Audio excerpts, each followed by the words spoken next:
back. Joining us now, we have Nikki Gaskins, a FEMA expert with us. Good afternoon. How are you doing? I'm good. Thanks for having me. Absolutely. So we have you here. We're talking about scams, and we were just talking during the break. You see it a lot whenever a natural disaster occurs. So what are some things that you guys are trying to tell people as they're trying to recover? Yeah, it's really unfortunate. You know, I've worked a lot of disasters, and that's a common theme when we go from disaster to disaster. There's always these bad people out there that want to take advantage of the situation, and we really encourage people to use their judgment. And at the end of the day, if they just feel uncomfortable, we want them to call local law enforcement, because at the end of the day, it's better safe than sorry. These scams can run the gamut. They can run from phone, email. Sometimes we see contractors, I say quotes, that come to a house and they're sometimes just using that opportunity to case the house. One thing we'll never do, we are never going to ask you for money. We will be dressed in our attire, but unfortunately that's not always enough to identify someone, because just like you can go online and get cop uniforms, I'm sure you can go online and find a FEMA team.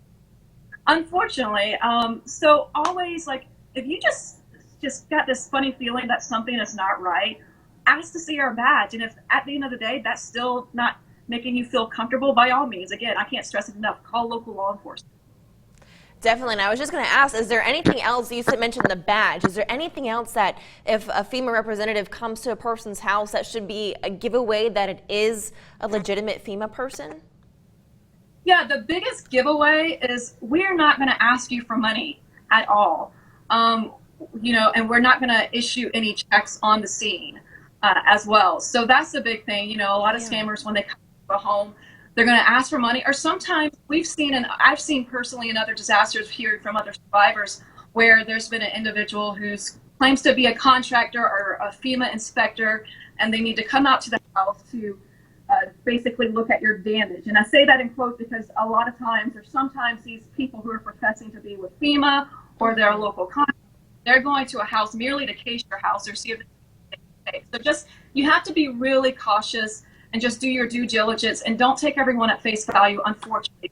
And again, it's just really sad that we live in a time where there are bad people out there that want to take advantage of the situation. And we just really encourage people to just use their gut judgment. And at the end of the day, there's nothing, absolutely nothing wrong with calling law enforcement.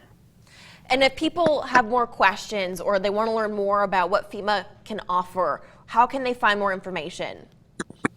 So one of the biggest things we're trying to do is encourage people that if they believe they're going to need additional assistance, first of all, file with your insurance. Then from there, what we are really stressing, if you think you're going to need additional assistance, go ahead and apply for FEMA. And you can do that a couple of ways. There's disasterassistance.gov.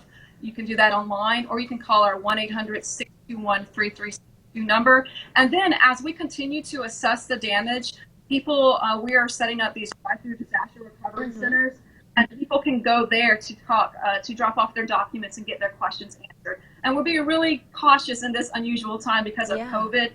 So we'll want you to obviously wear your mask. You will not be getting out of the car, your vehicle, and we'll deal with someone that way just from the comfort of your car. Wonderful. Well, thank you so much for stopping by virtually to share this important information with our viewers.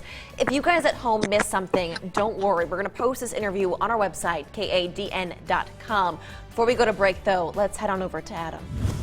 Well, Taylor, it is a beautiful Labor Day out